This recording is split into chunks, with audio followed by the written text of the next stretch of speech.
Hello and welcome to the Promise Sanders show about Manchester United and part of the 90 Min podcast network. I'm Scott Saunders, joined as ever by Rob Blanchette. We're going to talk Manchester United after a draw with Newcastle and looking ahead to Wednesday's game against Tottenham at Old Trafford. They're coming thick and fast at the moment, Rob, aren't they? Yeah, it feels like the season's just started or something like that after these kind of enforced lulls that we've had.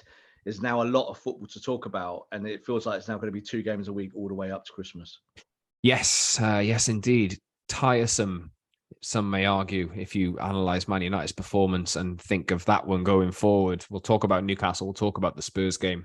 In today's show, you can subscribe to it wherever you get your podcasts on Apple, Google, Spotify, and the likes, all of your audio platforms, and watch us on YouTube twice a week as well on Tuesdays and Fridays. So head over to the channel, like, subscribe, comment, get in touch with us on Twitter as well, @_Scott Saunders, @_Rob_B, and @PromiseandMU for the show. Today we'll talk the Newcastle game. There's been time for the dust to settle.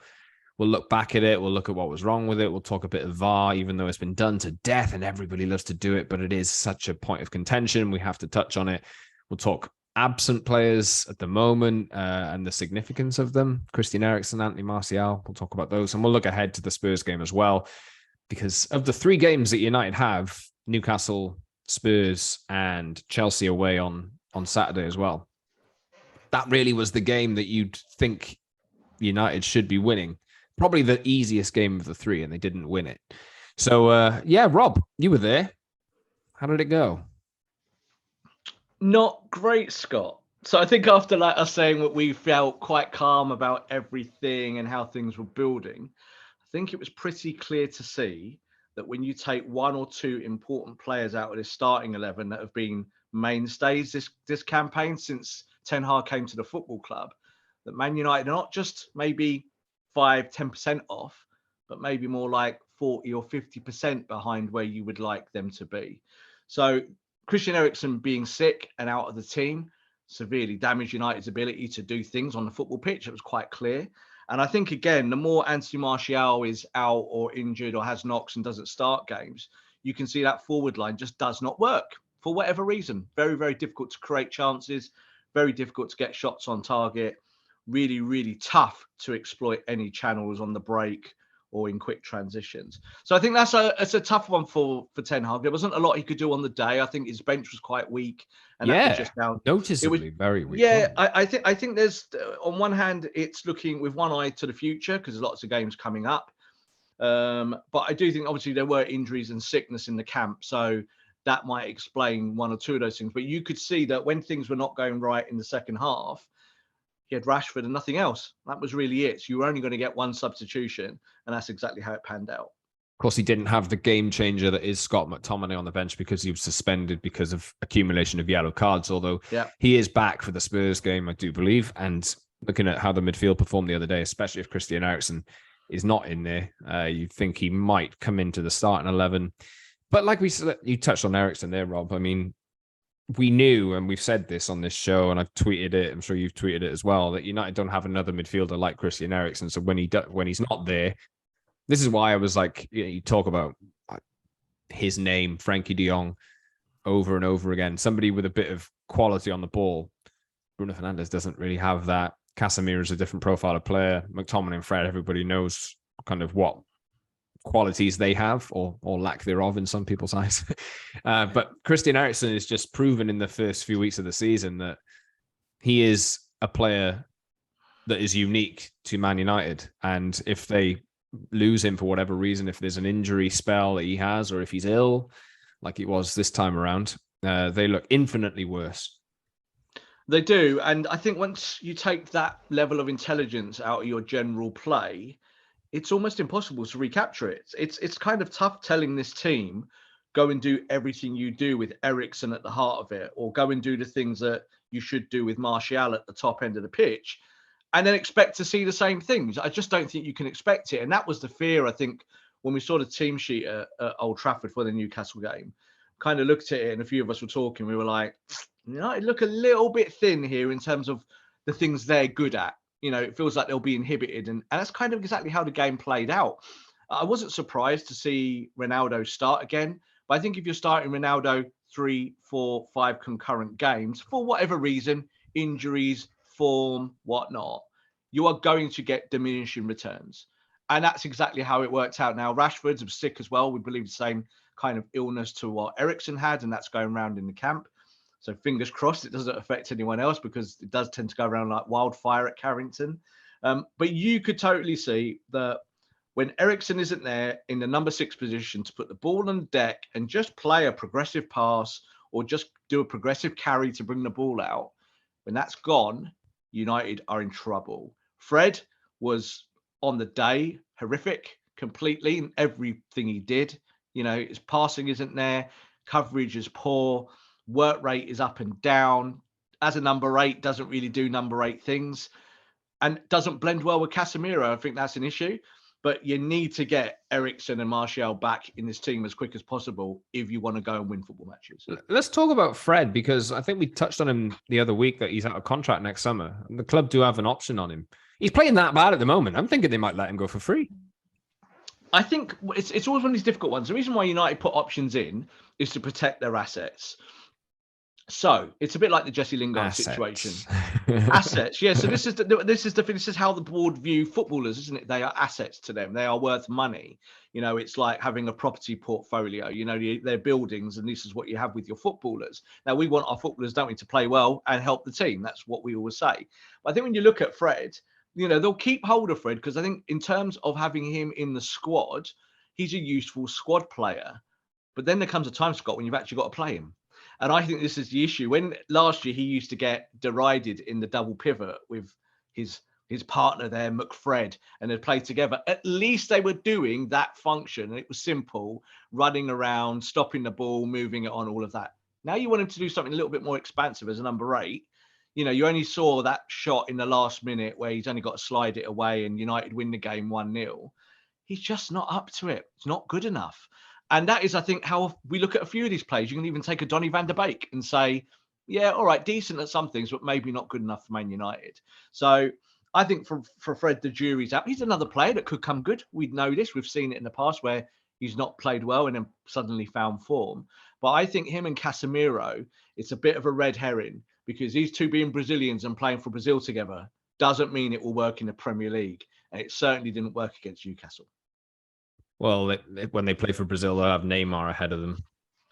You know, that helps. Like, I guess it's all about, you know, you keep this midfield, this part of the midfield pretty solid, and just give me the ball. If you can. United have a out of form Bruno Fernandes for it at the moment, who just tries his lofty, risky passes. Which I remember that United got a lot of stick.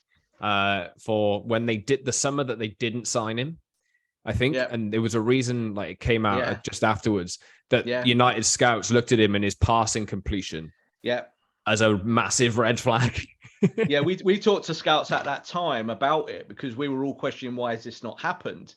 And what you're saying there was exactly the call. It was, we're not particularly happy with the way he retains possession. Now, we were like, well, no one at Man United can retain possession. Surely that's not an issue. He came to the football club, didn't he, in the first year and was a revelation. But I think what you're seeing now is that as Man United morph towards a 4-3-3, they kind of played a 4-1-2-3 in this game to start off with. If you're going to have Bruno Fernandes as one of your number 8s, you will suffer because he cannot pass the ball as well as you'd like him to. And this is what happens with him at Portugal, is that he doesn't play as a 10 for Portugal. He ends up in the midfield, and then he's normally the first one to get pulled out of games, normally after an hour. And that's a problem for him. And I think we're seeing this now manifest itself in this Man United team. Now, that's an issue because he's your captain and your leader and all of this. And again, lots of arm throwing in the air, lots of yip, yap, yap like this, non-stop. And you're like, please play football, boy. You know, that's how it felt. Like you're like screaming at him outwardly, like, please, Bruno, just play some football. But he has a problem with that. So I don't think that he's any long-term option in there in terms of a number 8. And I think that this is where Man United will move to get another midfielder because they need to put someone else in there who can pass the ball, and they simply haven't got it. Yeah, the problem positions are absolutely obvious, aren't they? You know, it just... They were never Neon going to sign. lights. Yeah, they were never going to sign all of these players in one summer. But there's word that they reluctant to spend in January. The money's run out, line, etc., etc. Maybe we'll have to wait for next summer. But then, they were never going to be able to be the perfect finished article this year. So I'm tempering expectations a little bit. You expect results like this Newcastle result, to be fair, unless you're in a dream world and you think United can, punch well above and it'll just, everything will work perfectly straight away. No, this is a squad building process. Erik ten Hag's probably learning a few things as well. But is Bruno at risk of being dropped? Do you think he'll do it? I think when Eriksen is available, then that's your only real opportunity to do that. So if Eriksen is fit, obviously in the next week or two, or even for this next match, then you've got the option of playing Eriksen further up the pitch. But then what happens is that you've lost your ball progressor, haven't you, from deep? So Casemiro can do it, but isn't brilliant at it. Fred, as we've just talked, cannot do it at all. He just cannot sit back in there and help. It ends up being everything on Eriksen's shoulders. And that's why Bruno, I think, is probably protected at the moment. But yeah, I'd like to see him on the bench. I really would. And I'm not interested in egos or superstars. I'm interested in how players can help the team. I think at the moment, Bruno just isn't doing that. And I don't like the connection between Bruno and Ronaldo. I think it's either one or the other. So if you play Ronaldo, I don't think Bruno suits him, and it never has. Didn't work last year, really. And Bruno's numbers have diminished alarmingly. So from being involved in a goal a game for the first 2 years of his career at Man United, that's now drifting out to being involved in like a goal every 4 games. Now that is not good enough. That's going in the wrong direction. And yet here he is now wearing the armband, as people would think an automatic starter as captain. But you're actually looking at his performances. I don't think his performances are any better than the likes of Harry Maguire. I really don't. I think that there are big holes in the quality of his work. Yeah, I think Bruno's probably suffering because of the lack of, the team is suffering in general because Anthony Martial's been injured for the most of the season. And I think Bruno's not really the type of player to pick out those, the times that he does connect with like successful defense splitting passes is when United are playing on the break and he's got someone like Marcus Rashford to run onto it. 100% transition football. So when United are playing, successfully on the counter press and in transition, you've got pace to exploit. You can do that, can't you? But you know that Ronaldo won't run beyond the final defender, and that I think inhibits Bruno. He can't either now. He can't, and not going to sit here and moan about Cristiano because I think he's an old age pensioner in football terms. In dog years, he's very old now. And I think you kind of got to leave it and say, well, he can't do that running. There's no point saying, please run more, is there? There's just no point. You've got to find a different way. So Ronaldo might get you a goal here and there, but in terms of the setup of the team, you saw against Newcastle how it failed. And let's be honest, even the game before, where United nicked the game against a League One outfit in Europa League terms, United only just got away with it that time, didn't they? So probably shouldn't have expected too much against Newcastle. So how much do you blame Man United's lack of creativity, missing of great chances? Marcus Rashford and Fred had great chances in the closing stages of the game to win it, and they didn't. They missed. They put the ball off target. We'll have to talk about VAR, I guess, because it is. Because we have to. It's a pertinent point. Yeah. So Man United, in the fans' eyes, probably just in a general sense, had 2 penalties that they could have seen given. Newcastle certainly had a penalty that they should have seen given. None of the penalties were given. No. Cristiano Ronaldo also tried to put the ball in after a defender passed the ball back, but the whistle hadn't gone. But there's argument the whistle had gone, and then the referee didn't allow the goal. Where do you want to start, Rob? Because it's a bit of a shambles, to be honest. But it just changes from week to week. We've seen the handball rule. We've seen all of this kind of stuff. We saw it in Liverpool's game against City as well, where the refs letting fouls go like a little shirt tug and pull over, and then because it results in a goal, oh no, we have to go back and change that. Plenty to talk about in the United game, though. Yes, and we'll start, I think, with the refereeing and VAR, because I think overall to kind of talk too much about individual referees is kind of reductive. Every referee have their kind of positives, their strengths and their weaknesses and whatnot. But I think when you look at the way that this game was reffed, there were 3 penalties which really VAR should be given. Like it's pretty clear. I think when you looked at the Jadon Sancho incident, again, it was kind of just in front of us, and it was absolutely clear that the Newcastle player kicked him. It's absolutely clear. You saw it. The leg came from left to right, catches his ankle, and yes, Jadon flies up in the air like he's been shot. I understand all of that. But you can't not give fouls because a player accentuates something. That happens all the time, doesn't it? It's happened for 50 years where players accentuate contact, and he's been kicked in his ankle. So he's gone up in the air. It's a penalty. There was one for Ronaldo later on where he's going to pull the trigger and Trippier just basically goes hip to hip into him and really hard. Now that is a foul. It's not a shoulder tackle. There's no shoulder barge, nothing legal about that. It's illegal. And then there was one for Callum Wilson where he runs between Varane and Martinez. And to be fair to Wilson and to Newcastle, I watched that in real time and I thought it was a penalty. I saw Varane. So did I. I said penalty. Yeah, he checks across his run. That's illegal. You can't do that. You can't check the player. It doesn't matter if people call it soft. No, it's either a foul or not a foul. It's just a yes or no question. There's no such thing as soft or hard or any of that rubbish. It's just yes or no. So yes, I think it was a foul. So you'd have had three penalties there, all awarded, and United would have won the game 2-1. That's what the result should have been. So I don't really understand why VAR thought that it was not right to give those pretty clear and obvious errors. I think it needs to be looked at again. I don't understand what English refereeing is doing with VAR. And we've said this last year. We said this with the implementation. It seems to be an English problem. It does not happen in the foreign leagues. This constant whirl of about rules kind of being tweaked and tweaked back, and handball rules. What's handball this week? Is that a handball? But if I put my hand out here, is that handball? Is that if I put my arm down my side, is that handball? And it happens every week, doesn't it? Every week now we're questioning stuff that's pretty easy to interpret. Those three penalties were penalties. They were fouls, and VAR should be giving them if Craig Pawson isn't. It's funny that they brought in VAR to correct the mistakes of officials, yet it just allows the mistakes to flourish even more and creates even more of a debate. Yeah, I guess it's a subsequent debate to football matches, that they can't really let go. But the issue is here, Scott. The issue is here to kind of cap it off, is that if you're going to send a referee to a monitor, but we know that when the referee goes to the monitor, it will get overturned. Yeah, it's weird. What is the point in sending them to the monitor? So either just overturn it and save everyone a minute of our lives, and do it like that and say, no, ref, you got it wrong.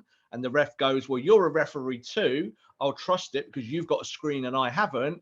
There's no point doing this kind of theatre of the referee going over and then he looks, doesn't he? And then he turns around and he goes, just stop. Don't do it. Just tell the referee whether he's right or wrong. So that's the whole point. I don't think, like Craig Pawson, I showed a picture of the Sancho one on Twitter, and he is 10 yards away. So if he cannot see that or he misses it for whatever reason, VAR has to help him. And VAR wasn't helping him on the day because those three penalties should have been awarded. And I think it's got to be, you've got to take that away now. Stop all this. There's also a security blanket, I think, that referees have because they know that VAR isn't there. That's probably might be why Pawson didn't whistle it. He was thinking, if that's a penalty, VAR will tell me that it is. Partly, but let's use the Arsenal game and let's use our normal Arsenal segment on the show. You have the Arsenal game there, where in that incident, in that moment, it was with Bamford, wasn't it? I think it was. And there's in the box and the referee blows it, goes over to the assistant, comes back over, red card for Gabriel. Yeah. Then it goes to VAR and VAR says no, because we've seen that there's an infringement further on in the move. He goes back over to to Gabriel, waves it off, yellow card, Reed says it, doesn't award the penalty, and everyone carries on. That's how it should work. That's what VAR is there for, to kind of help correct errors, because the referee made that choice in good faith, but he got it wrong. But it's okay to overturn it. So I don't understand why you wouldn't look at the Sancho penalty, say specifically, and he quite clearly gets kicked. You see it on a replay, you see it in real time. Why is that not giving us a penalty? So this has to be cleared up, and it is a Premier League issue. It does not happen in the same magnitude in La Liga or Serie A or any of the other leagues abroad. I'm so sick of it. Like, honestly, I just choose not to get. I have to ignore it. Like, you have to. We wanted to do it today, but like, I just look at it and I think, oh, there's another one. But what are you going to do? You're just wasting It your is what it energy is. because they're not going to change. They're not going to change, but you hope, Scott, that they do tweak it to make it more advantageous to referees, because it's supposed to be there to help the ref. It's not there to kind of embarrass them or make them feel bad about themselves or undermine them. But I do think you can now say, look, hang on, a video ref on those quick calls can make a better judgment than the referee on the field.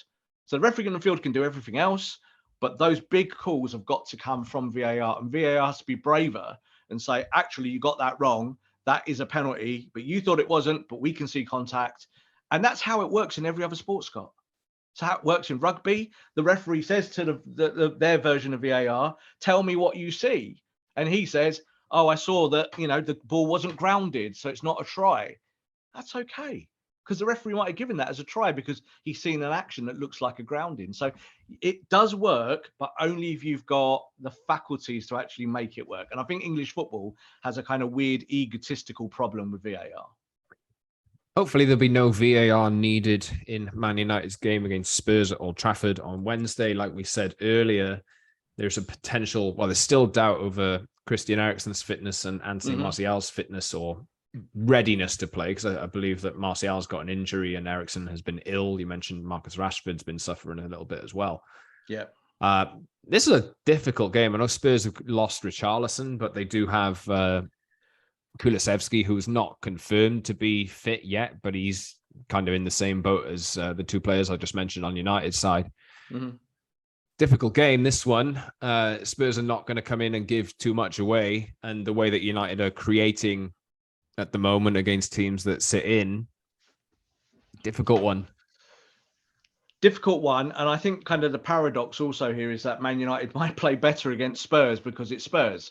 There Possibly. might be a kind of uptick in terms of maybe their energy and their work rate, their concentration, because I think that was missing at times against Newcastle. United just thought things would happen for them and it didn't, and then they were a bit like, why is that not happening? Or maybe try and pass the ball properly and stuff like that. So you might see a more quality against Spurs. But the issue there, of course, is the way that Conte sets up and how he plays his team. So that 3 at the back system kind of morphing into a 5, going into a low block, playing on the counter-attack is perfect to exploit and hurt Manchester United, especially when Man United cannot keep the ball for longer than 2 or 3 passes. So we did see against Newcastle that United went through phases of the game where they just played keep ball, but like tiki-taka in no man's land, like the centre circle.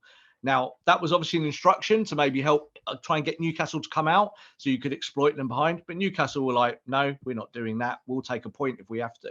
And I think Spurs will come with the same attitude. Yeah. They'll be like, if we get 0-0 here, we will take that. But if we win 1-0 or 2-0 or 2-1, we'll also take that as well. So United need to be smart. If they're losing Eriksen in terms of the intelligence, someone else in that team has to bring it. And that's the problem.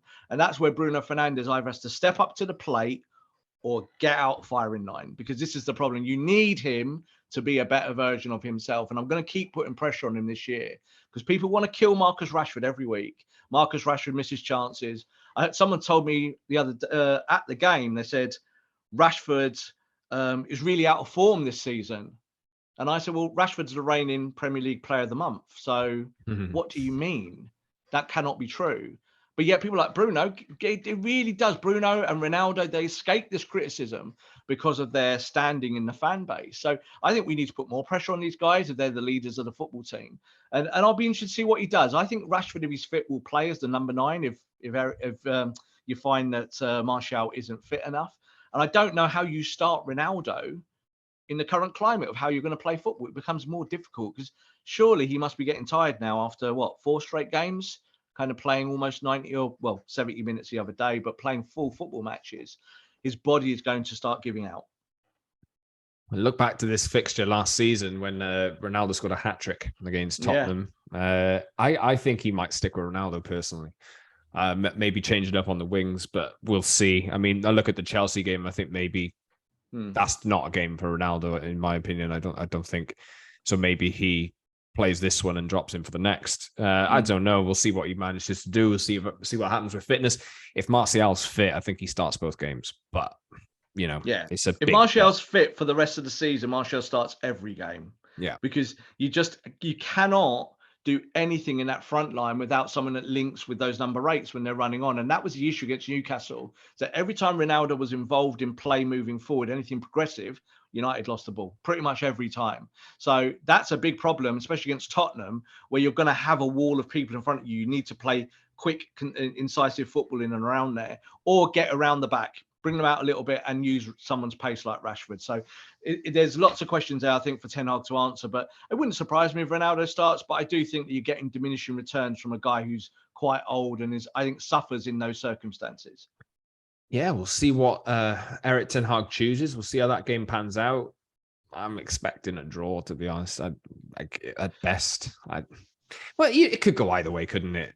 To be honest, but I think that's why I'm sitting on the fence for this one. But a draw isn't great for United either with the games that they have coming up. I think they have West Ham coming up soon as well. Difficult run of matches against teams that will give United a real good game. And I think they're 5th in the league at the moment. So challenge, you got Liverpool coming back, getting their power back. So they'll be above them in a couple of games' time if United don't back up. But inevitable, innit? It was always going to happen. This was always going to be a challenge in Ten Hag's first season. It is a challenge, and this is so up and down, isn't it? Because if you do score those 2 chances at the end there with Fred and Rashford, this is a different podcast. We're like, well, we didn't play well, but we won, so that's good, isn't it? And it's the same with Spurs. You don't actually have to play well against Spurs. Just go and beat them. Yeah, you can beat the Spurs team. What I worry about at the moment is watching Spurs closely for work, is that you can see how good Kane and Son are becoming again. Kane had like one dodgy week, the first week of the season, and then has just slowly but surely played into form. Son obviously got a hat-trick recently, scored also in the Champions League. You can see that they're finding form. That's what worries me for this game, is that they continue that kind of ascent back up to the best performances. And Man United, because of illness, because of injury, have to tread water for a few weeks. But again, Scott, it doesn't really tell us a lot. If you do lose this game because Spurs have got better pieces than you have, well, that's football, isn't it? That's normal. But of course, fans will react to that. It's up to other players now to step up. I said Man United's big players have got to find a way of influencing results positively and not negatively, because I think it is the latter. Anything to touch on, Rob, before we go? I mean, we'll leave the transfer talk for another day because, to be honest, I don't even know what's going on the transfer front at the moment. But... Well, you were at the Ballon d'Or last night, weren't you? So it's a bit of a late one for you. Scoot your way to Paris and back. It's a really I'm very tough tired. Life. Very tired. Very tired. Manchester United having these games coming up and then all these events like that. Congratulations to Karim Benzema, by the way. But no, and just to add, I just think this process is going to be a bit of a slow one now, all the way up to January transfer window. You just said there that the money's run out. That's kind of the narrative coming through. I don't think it is. I think Man United, if they quotation marks with my fingers. Man United absolutely do not want to spend any money. We know this. They do not want to spend more money as it stands. But I think they're prepared to. I think they understand that if they get to January and say United are 6th by 3 or 4 points, and they need to get in that Champions League, they will go and find a striker. I really do believe that. And it doesn't know whether it will be the striker you want, but it might be someone that helps Ten Hag play better football and win more football matches. It might be someone we've not even spoken about yet. I think that is to come. But we need to analyse our next few weeks to see what Man United can do before this World Cup, because the World Cup will take over the vibe in our industry. It will go towards that, and everyone will start talking about international football. But you've still got a ton of games to pack in now in the next few weeks. How exciting, Rob! I think this has been quite a swift one. I haven't got a timer, but I think we're bit of a review preview. Yeah, in the middle, covered all bases. There's no way you can combine review preview as one word, because review is in the word preview. So yeah, review, something like that. We'll find a way. If you have any ideas for the review preview, a snappy name, get in touch with us on Twitter @_Scott Saunders @_Rob_B and @PromiseOnThemU. Let us know as well what you think of United's recent performances, what you're expecting for the Spurs game, because that will come around quickly. United then go to Chelsea on Saturday evening. I believe it's a 5:30 kickoff. Issues with tickets there. Obviously, always these leagues always thinking of the fans first. as you know, Rob. It's Mhm. just pathetic, isn't it, to be honest? But yes, you can subscribe to our show wherever you get your pods on Apple, Google, Spotify, and the likes, and watch us on YouTube as well twice a week. On the Promised Land Man United podcast, you can just search that in your YouTube search bar. Hit the like button on this video and all the videos we've done before. Subscribe, leave a comment, join the community, and get in touch with us on Twitter as well. I just told you the way you can find us. But until Friday, Rob, I believe we'll be back on Friday to talk the Spurs game and look ahead to Chelsea in another preview version of the Promised Land. Rob, thank you very much for chatting again. Always a pleasure. And listener, we will be speaking to you soon. I was going to say we'll see you soon, but obviously you'll see us soon, but we'll be speaking to you soon. Thanks very much.